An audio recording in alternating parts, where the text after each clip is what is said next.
Halo Sobat Poltekpar, salam pesona Indonesia. Kembali lagi di Bisik Bincang Asik. Jangan ngaku asik kalau belum nonton Bisik, yang dimana menjadi tempat kita ngobrol santai yang penuh makna tentang dunia pariwisata dari berbagai sudut pandang. Dan pastinya kalian akan ditemenin oleh saya, Kayla, yang akan membahas topik yang makin relevan di era sekarang, yaitu pariwisata berkelanjutan dan juga green tourism. Dan kali ini saya nggak bakal sendirian nih teman-teman, saya bakal ditemenin oleh salah satu sosok akademisi yang aktif untuk mendorong penerapan pariwisata ramah lingkungan. Yaitu kita sambut saja Bapak Muhammad Yusuf Enterpar, dosen Politeknik Pariwisata Makassar. Halo Halo, Bapak. selamat sore. Halo, selamat sore Wah, semuanya. gimana nih kabarnya Bapak? Baik? Alhamdulillah baik, masih Oke. sehat. Mungkin di era gempuran cuaca yang sedang tidak Wah iya kondusif. bener lagi. Alhamdulillah masih sehat. Bener bener bener. Nah, Bapak, tadi kan saya sudah ngasih tahu nih spoiler kalau topik yang kita akan bahas nih tentang pariwisata berkelanjutan juga green tourism. Ya. Nah, bisa nih Bapak berjelaskan sedikit apa sih itu pariwisata berkelanjutan dan juga green tourism? Silakan Bapak. Baik, sebelumnya terima kasih atas kesempatan yang telah diberikan. Kayla, terima kasih. Jadi, kalau sesuai dengan teori yang kami ketahui bahwa pariwisata berkelanjutan adalah salah satu konsep pariwisata di mana segala kegiatan pariwisata yang kita lakukan ini tidak berdampak pada tiga aspek. Tidak memberikan dampak negatif baik dari segi lingkungannya, kemudian sosial budaya ataupun dari segi ekonomi, supaya nanti segala kegiatan wisata yang kita lakukan, daya tarik wisatanya itu tetap bisa tidak hanya dinikmati oleh generasi kita saja, tapi bisa berkelanjutan, tetapi bisa dinikmati oleh generasi yang akan datang seperti itu. Dan pariwisata berkelanjutan ini memiliki tiga aspek seperti yang saya sebutkan tadi, bagaimana tidak memberikan dampak negatif atau justru memberikan dampak negatif ke lingkungan, sosial budaya, ataupun ekonomi. Itu untuk pariwisata berkelanjutan yang memiliki tiga konsep.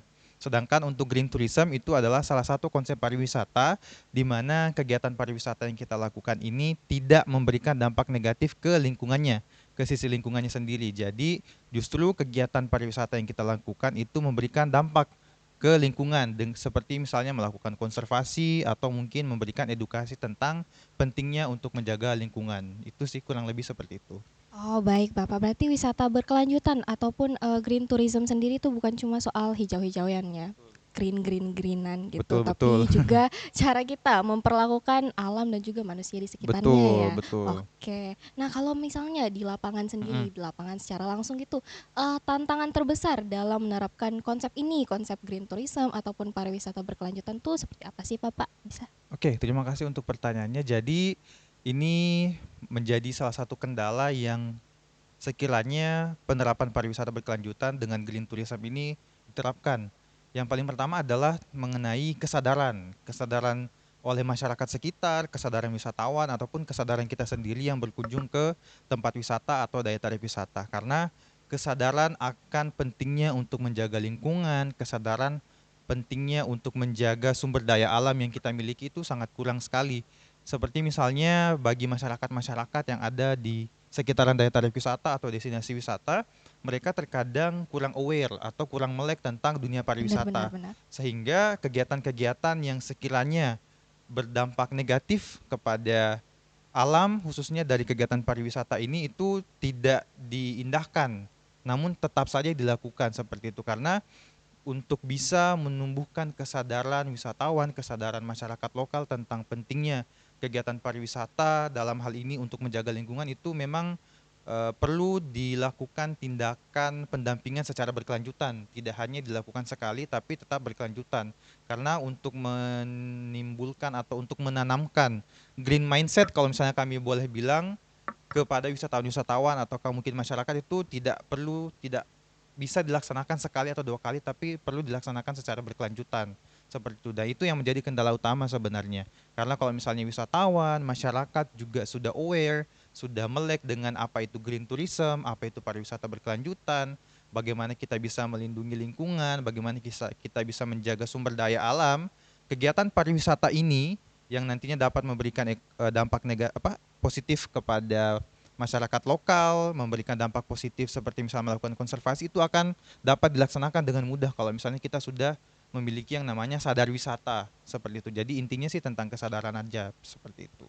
Wah, terima kasih untuk jawabannya Bapak. Jadi lebih ke kesadaran ya, karena Betul. seringkali tuh beberapa destinasi populer rusak karena wisatawan itu Iya, sendiri, betul karena betul. kurang aware ya. Betul. Misalnya mungkin over tourism, karena Betul. ada over tourism, ya banyak tuh buang sampah Yes, sembarangan, yes. gini-gini gitu. Mm-mm. Jadi destinasi itu yang seharusnya bagus jadi rusak gitu. Nah, betul Akan betul. wisatawan sendiri karena Mm-mm. kurang aware ya. Betul. Oke, nah untuk pertanyaan selanjutnya nih, sebagai akademisi nih Yes. Bapak sendiri, bagaimana kampus seperti Poltekpar Ya. Makassar ikut berperan dalam mewujudkan green tourism? Oke, baik, sekedar informasi saja kalau Kampus Politeknik Pariwisata Makassar itu baru saja dianugerahi sebuah penghargaan Green Campus Wah, keren banget ya.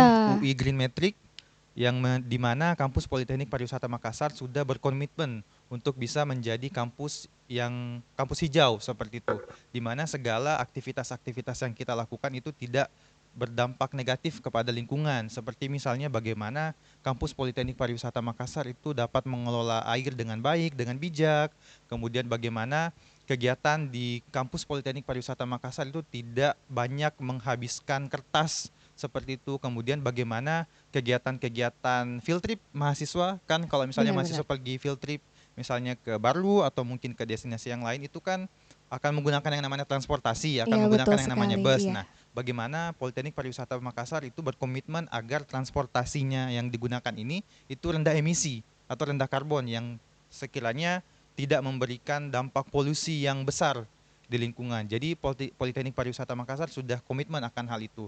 Kemudian kegiatan-kegiatan yang dilakukan di Politeknik Pariwisata Makassar juga seperti misalnya kegiatan seminar, di mana kita of course nantinya akan menyediakan makanan, lunch atau coffee break. Nah, segala bentuk pemberian konsumsi atau meals kepada tamu-tamu undangan atau kepada mahasiswa itu tidak lagi menggunakan yang namanya plastik. Nah, seperti itu kita menyediakan prasmanan, kita juga menghimbau kepada mahasiswa atau pegawai-pegawai untuk membawa tumbler. Nih seperti contohnya saya sekarang ini Wah, membawa tumbler, keren keren keren ada keren. contohnya best praktisnya di mana dengan kita membawa tumbler sehari-hari, himbauan untuk membawa tumbler, itu kita secara tidak langsung dapat mengurangi penggunaan sampah Iya, plastik. betul Nah, sekali. kalau misalnya sesuai dengan data yang saya baca dari Kementerian Lingkungan Hidup, kita masyarakat Indonesia itu menghasilkan total sampah 0,7 gram per hari. Oh, 0,7 kilogram per hari. Ini itu wah, per hari oke. loh.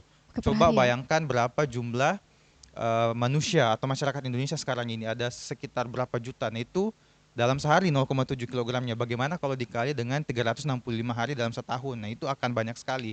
Maka dari itu kegiatan-kegiatan edukasi yang dilakukan oleh Kampus Politeknik Pariwisata Makassar itu segitu dampaknya, segitu besarnya dampak yang ingin diberikan. Kemudian juga bagaimana kita mendorong mahasiswa juga untuk mengurangi yang namanya food wasting.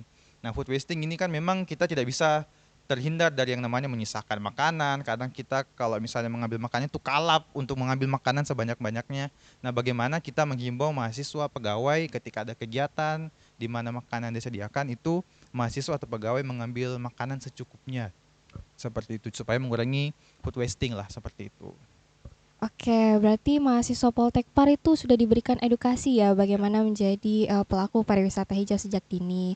Yang dimana masa depan pariwisata itu ada di tangan anak muda ya, Betul, generasi betul, muda betul, ya. betul, Nah, kalau mereka sudah punya mindset hijau sejak sekarang tuh, betul, nah kita bisa punya masa depan industri yang lebih lestari betul, lagi, betul betul. kan?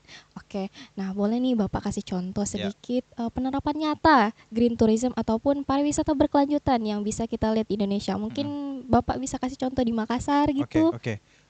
Sekedar informasi saja, saya sekarang ini sedang melaksanakan salah satu project di mana target project saya adalah mahasiswa di salah satu program studi, di program studi usaha perjalanan wisata. Project saya ini saya beri nama Green Education Trip. Wow, green Mm, education. Bisa Jadi, dijelaskan apa itu? ya, jadi kegiatan mahasiswa program studi usaha perjalanan wisata itu akan melaksanakan field trip setidaknya satu kali dalam satu semester. Dalam melaksanakan kegiatan field trip ini, mahasiswa UPW atau usaha perjalanan wisata kan akan berkunjung ke beberapa daya tarik wisata. Nah, masyarakat UPW nanti ini akan sebagai wisatawan kan secara tidak langsung. Kalau misalnya seperti itu, saya ingin menanamkan bagaimana wisatawan ini dalam hal ini mahasiswa usaha perjalanan wisata itu tidak memberikan dampak negatif kepada lingkungan. Hal-hal yang dapat saya lakukan atau yang saya berikan kepada mahasiswa UPW dalam proyek ini adalah menghimbau agar mereka itu satu membawa tumbler.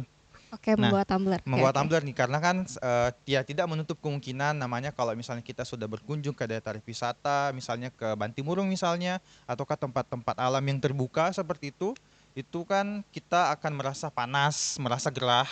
Terkadang kan kita membutuhkan yang namanya mineral water yang dingin seperti itu untuk menyejukkan badan. Nah, terkadang mahasiswa tetap memang sudah membawa tumbler, tapi mereka terkadang membeli air botol kemasan sendiri. Nah, itu kan sama saja bohong ya kalau misalnya kita seperti Betul, itu. betul. Maka dari itu saya menghimbau kepada mahasiswa agar menggunakan tumblernya ketika mereka berjalan, ketika mereka berkunjung ke daya tarik wisata, digunakan seoptimal mungkin supaya memang betul-betul mengurangi yang namanya sampah plastik. Untuk mengantisipasi mahasiswa untuk tidak membeli atau menghasilkan sampah plastik di minimarket dibelinya, itu saya menghimbau mahasiswa untuk membawa satu botol galon selama tripnya. Jadi ketika mahasiswa ingin refill ya lebih mudah lagi seperti itu. Kemudian saya juga membuat juknis. Jadi panduan-panduan tentang praktek pariwisata hijau melalui Green Education Trip ini itu saya tuangkan ke dalam juknis. Salah satunya tadi bagaimana mahasiswa konsisten untuk membawa tumbler, kemudian bagaimana mahasiswa ketika misalnya sudah di restoran, di hotel, ketika mereka lunch atau dinner itu mengambil makanan yang secukupnya. Karena kan kalau misalnya kita makan, kalau misalnya kelihatan makanannya enak, lezat, begitu kan kita kadang Betul kalap sekali. Iya, mengambil benar-benar. as much as possible. Iya, iya Jadi benar. bagaimana mahasiswa itu tetap sadar bagaimana untuk mengambil makanan secukupnya supaya mengurangi dampak dari sampah makanan yang kita hasilkan, karena sampah makanan itu menghasilkan semacam karbon yang dapat juga secara tidak langsung berdampak negatif kepada lingkungan seperti itu. Kemudian bagaimana dalam juknis yang saya bikin ini di proyek saya di Green Education Trip, mahasiswa bisa lebih cermat dalam membedakan mana sampah organik dan mana sampah anorganik. Kemudian ketika teman-teman mahasiswa sudah bermalam atau menginap di suatu hotel, mereka bisa menghemat listrik dengan cara mematikan listrik atau lampu ketika sudah tidak digunakan. Bagaimana mahasiswa juga tidak menggunakan daya yang berlebih.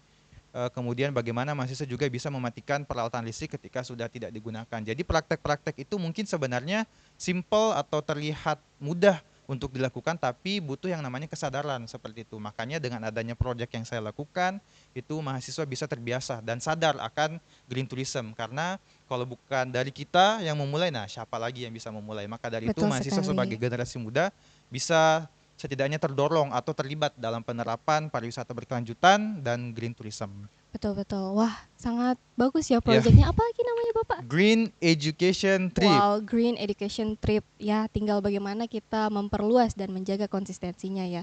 Dan dari saya dengar dari Green Education Trip Yap, ya, banyak hal-hal yang saya juga bisa belajar di betul, mana kita tidak food wasting, betul. menggunakan tumbler Yes. supaya tidak memperbanyak sampah plastik ya, Ya, dan lain-lainnya juga. Nah, untuk Gen Z nih, Bapak, karena kita lagi berbicara tentang Gen Z, generasi yang sangat aktif di dunia digital. Nah, gimana nih mereka bisa ikut berperan dalam gerakan pariwisata, karena kan Gen Z ini sudah mulai banyak ya terjun ke dalam beberapa industri termasuk industri pariwisata. Nah, gimana tuh Bapak? Apakah Gen Z juga dapat berperan dalam gerakan pariwisata hijau?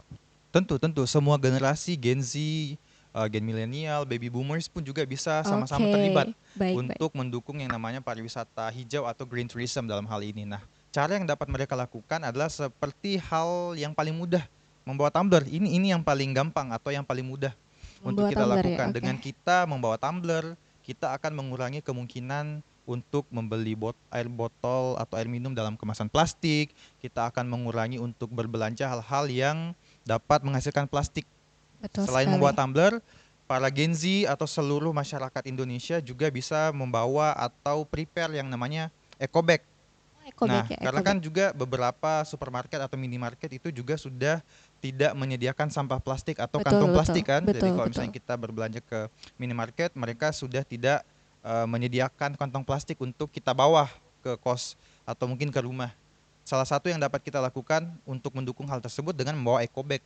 Jadi selain membawa tumbler, kita juga membawa eco bag. Nah, Gen Z ini kan juga akrab dengan yang namanya teknologi digital, Betul sosial sekali. media, TikTok, Oke, betul, betul, betul. Instagram, atau sosial media yang lain. Nah, Gen Z ini bisa membuat semacam kampanye atau mungkin konten bagaimana mereka dapat melakukan praktik pariwisata hijau ini atau green education trip ini, green tourism ini di konten-konten yang akan mereka buat. Karena kan sekarang ini kan kita sudah tidak lagi menonton atau menyaksikan sebuah media di televisi. Kita akan Betul lebih banyak sekali. berinteraksi atau melihat konten itu melalui tablet, handphone, ataukah gadget yang lainnya. Nah, dengan kita rutin untuk membuat konten ataukah membuat semacam kampanye tentang pentingnya pariwisata hijau, tentang pentingnya pariwisata berkelanjutan oleh Gen Z ini, itu secara tidak langsung akan menstimulus pikiran kita untuk setidaknya mencoba, oh pariwisata hijau itu sebenarnya apa sih? Kemudian apa sih yang dapat saya lakukan kalau misalnya konten-kontennya akan terus diberikan semacam edukasi oleh Gen Z ini. Jadi praktik yang dapat dilakukan yang paling simpel, bawa tumbler, kemudian bawa eco bag Bawa di tumbler motornya ya, oke. mungkin. Sekalian Oke, nanti boleh iya, dipraktekkan, boleh kemudian nih. membuat konten-konten edukatif Iya, seperti itu. mulai dari sekarang mungkin saya menerapkan Boleh bawa sekali. tumbler Ya, gitu biar mengurangi sampah plastik, betul, bawa eco bag dan betul, juga menggunakan sosial media itu betul, untuk mempromosikan kembali lagi apa itu pariwisata berkelanjutan, green betul, tourism supaya memberikan edukasi ke betul, teman-teman gitu, mungkin teman-teman dekat yang masih kurang aware betul, dalam konsep pariwisata berkelanjutan betul, ataupun green tourism. betul sekali. Oke, salah satunya mungkin jadi influencer hijau. Mungkin saya bisa Betul, betul. jadi Boleh, boleh mungkin. influencer hijau nih. Sedangkan sudah melek dulu kan, Iya, bagaimana? bisa nih saya langsung jadi influencer hijau Boleh, nih. boleh, Terima boleh, kasih boleh. Bapak. Nanti siapa tahu bisa Oke. diundang sama Kementerian Lingkungan Hidup, Wah, amin, bisa amin, jadi amin, amin, brand amin, ambassador, apa ya, green amin. ambassador Wah, mungkin ya green istilahnya. ambassador nih. Aduh, jadi malu nih saya. Malu banget nih Bapak. Oke. Nah, luar biasa banget nih Bapak Yusuf. Terima kasih dari obrolan yang kita sudah bincang-bincang nih. Saya sudah mendapatkan banyak ilmu mengenai green tourism ataupun pariwisata berkelanjutan. Nah, bukan cuma menjaga alam yang berarti kita juga menjaga masa depan Betul pariwisata sekali. itu sendiri. Betul. Nah, terima kasih banyak nih sekali Terima lagi Bapak Yusuf sudah kasih. berbagi insight dan juga ilmu kepada saya juga dan Siap. juga teman-teman di rumah yang menjadi inspirasi di Bisik kali ini. Oke, nah Sobat Bisik, jangan lupa nih mulai dari hal kecil dari Bapak Yusuf yang sudah jelaskan. Buang sampah pada tempatnya, menggunakan tumbler ataupun menggunakan eco bag. Nah, juga dukung UMKM lokal dan juga pilih destinasi yang ramah lingkungan. Karena perubahan besar dimulai dari langkah sederhana. Nah, sampai jumpa di episode selanjutnya dan seperti biasa, jangan ngaku asik kalau belum nonton Bisik. Bye-bye Bye-bye. semuanya.